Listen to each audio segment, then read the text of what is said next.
Freedom for All by Neville Goddard, Chapter 2, The Name of God. It cannot be stated too often that consciousness is the one and only reality, for this is the truth that sets man free. This is the foundation upon which the whole structure of biblical literature rests. The stories of the Bible are all mystical revelations, written in an Eastern symbolism, which reveals to the intuitive the secret of creation and the formula of escape. The Bible is man's attempt to express in words the cause and manner of creation. Man discovered that his consciousness was the cause or creator of his world, so he proceeded to tell the story of creation in a series of symbolical stories, known to us today as the Bible. To understand this greatest of books, you need a little intelligence and much intuition. Intelligence enough to enable you to read the book, and intuition enough to interpret and understand what you read.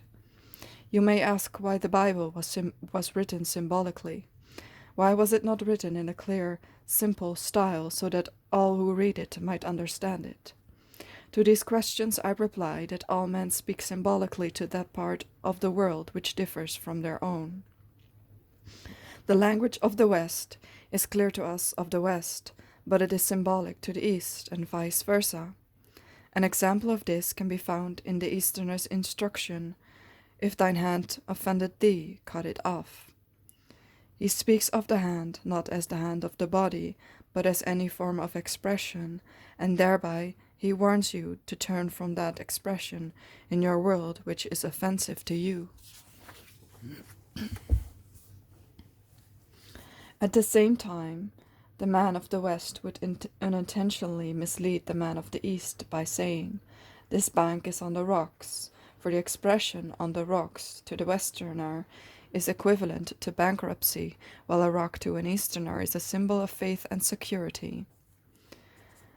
I will like him unto a wise man which built his house upon a rock, and the rain descended, and the floods came, and the winds blew and beat upon that house, and it fell not, for it was founded upon a rock. To really understand the message of the Bible, you must bear in mind that it was written by the Eastern mind, and therefore cannot be taken literally by those of the West. Biologically, there is no difference between East and the West. Love and hate are the same, hunger and thirst are the same, ambition and desire are the same. But the technique of expression is vastly different. The first thing you must discover, if you would unlock the secret of the Bible, is the meaning of the symbolic name of the Creator, which is known to all as Jehovah. This word Jehovah is composed of the four Hebrew letters, Jod He Vah He. The whole secret of creation is concealed within this name. The first letter, Jod, represents the absolute state or consciousness unconditioned, the sense of undefined awareness, that all-inclusiveness out of which all creation or conditioned states of consciousness come. In the terminology of today, Jod is I am, our unconditioned consciousness. The second letter, He, represents the only begotten Son, a desire, an imaginary state. It symbolizes an idea, a defined subjective state or clarified mental picture.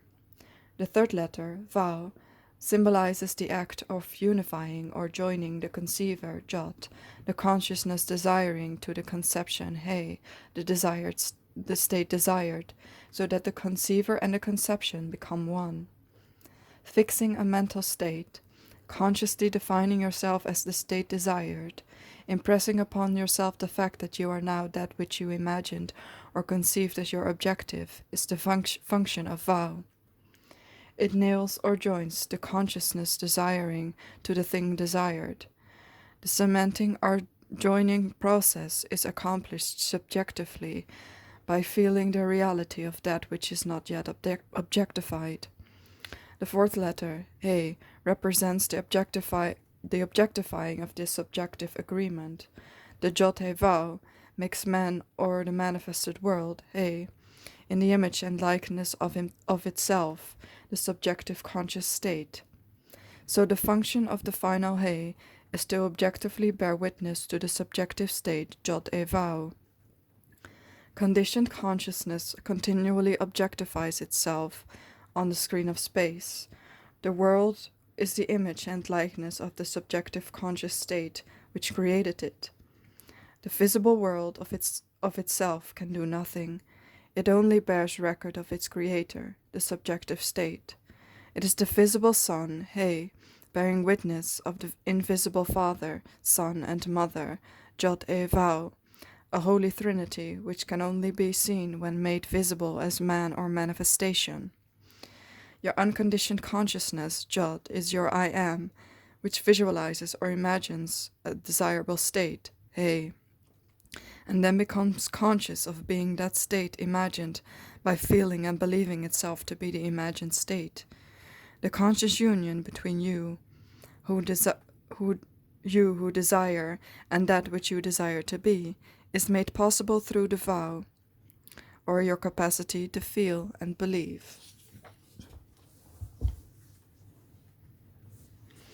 Believing is simply living in the feeling of actually being the state imagined, by assuming the consciousness of being the state desired. The subjective state symbolized as Jod E Vau then objectifies itself as He, thereby completing the mystery of the Creator's name and nature, Jod He Vau, Jehovah. Jod is to be aware, He is to be aware of something, Vau is to be aware as, or to be aware of being that which you were only aware of. The second He is your visible objectified world, which is made in the image and likeness of the Jod E Vau, or that which you are aware of being. And God said, "Let us make man in our image, after our likeness." Let us, Jod E Vau, make the objective manifestation, He, in our image, an image of the subjective state, in the image of the subjective state. The world is the objectified likeness of the subjective conscious state in which consciousness abides. This understanding that consciousness is the one and only reality is the foundation of the Bible. The stories of the Bible are attempts to reveal in symbolic language the secret of creation, as well as to show man the one formula to escape from all of his own creations. This is the true meaning of the name Jehovah, the name by which all things are made, and without which there is nothing made that is made. First you are aware, then you become aware of something, then you become aware as that which you were aware of, then you behold objectively that which you are aware of being.